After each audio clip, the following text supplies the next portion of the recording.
दिल्ली की सरकारी स्कूलों में राष्ट्र नीति नाम से एक करिकुलम आने वाला है, जिसमें दिल्ली सरकार के सूत्रों के हवाले से खबर आ रही है कि अब आरएसएस के बारे में इस करिकुलम में पढ़ाया जाएगा। हमारे साथ दिल्ली सरकार के पूर्व मंत्री और आम आदमी पार्टी के दिल्ली के संयोजक सौरभ भारद्वाज हैं।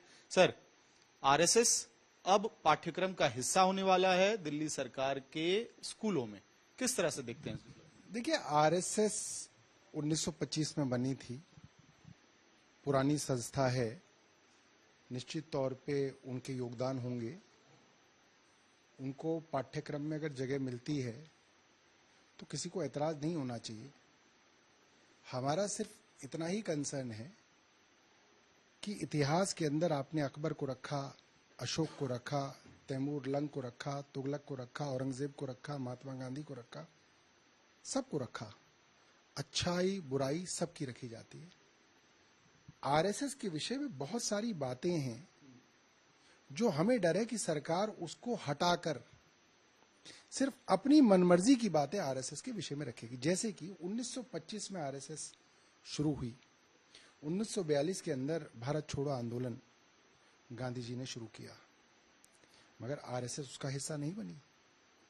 उस समय जब अंग्रेज वर्ल्ड वॉर 2 लड़ रहे थे और अंग्रेज कमजोर थे, तो भारत के लोगों ने सोचा कि क्विट इंडिया मूवमेंट करके आप अंग्रेजों पे दबाव बना सकते हो। मगर उस वक्त आरएसएस ने क्या किया, उन्होंने हिंदुओं से अपील की कि आप ब्रिटिश सेना के अंदर आप खुद भर्ती हो जाइए। मतलब जिस सेना से हम लोगों को लड़ना है उसमें ही आप हिंदुओं की भर्ती करा रहे हैं। आरएसएस और हिंदू महासभा, आप ये मान सकते हैं कि ये मातृ संस्था और पुत्र संस्था है। वही लोग इनके आइडियोलॉग हैं, चाहे वो सावरकर हों, चाहे वो श्यामा प्रसाद मुखर्जी हों, चाहे वो हेडगेवार हों। ये लोग इस बात पे संस्था को बनाते थे कि ये हिंदू हितों की रक्षा करेंगे। हिंदू हितों की रक्षा करने वाली हिंदू महासभा बंगाल के अंदर मुस्लिम लीग के साथ सरकार बनाते हैं और श्यामा प्रसाद मुखर्जी उसमें मंत्री बनते हैं। उसके बाद सिंध में ये मुस्लिम लीग के साथ सरकार बनाते हैं।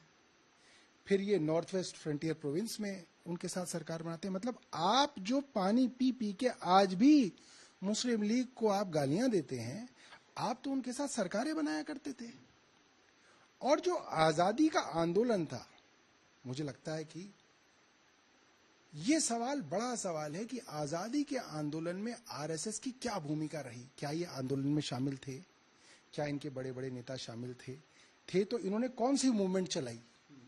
जैसे कांग्रेस के विषय में उस वक्त गांधी के विषय में कहा जाता है क्विट इंडिया मूवमेंट है, और कई मूवमेंट जो है बार बार जो है चली। नमक सत्याग्रह चला।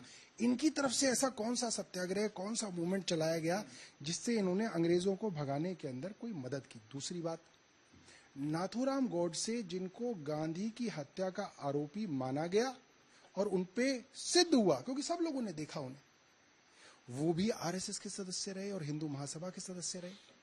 तो ये सारी बातें भी आरएसएस के विषय में रखी जरूर जाए। इनकी जो अच्छी बातें जरूर रखें, मगर जो इनका ये वाला पक्ष है, मेरा ये डर है कि इस पक्ष को छिपा के आरएसएस की एक झूठी महिमा मंडन जो है ये बच्चों के लिए करेंगे। ठीक है, एक और सवाल सर इसी से जुड़ा हुआ। अब जो भारतीय जनता पार्टी का मुस्लिम मंच है, माइनॉरिटी सेल है, वो कह रहा है कि हेडगेवार जी को भारत रत्न दिया जाना चाहिए। प्रधानमंत्री आज जो 100वीं सालगिरह थी उसमें प्रेजेंट थे, पोस्टल स्टैंप वहां रिलीज किया गया। अब भारत रत्न की मांग उठ रही है। देखिए, हेडगेवार साहब ने आरएसएस की स्थापना की और उस आरएसएस का हमारे भारत की आजादी में क्या योगदान था, इस पे चर्चा होनी चाहिए। और उस चर्चा के बाद अगर लगता है कि इनको भारत रत्न मिलना चाहिए तो सरकार इनकी है, तो किसी को भी दे सकते हैं।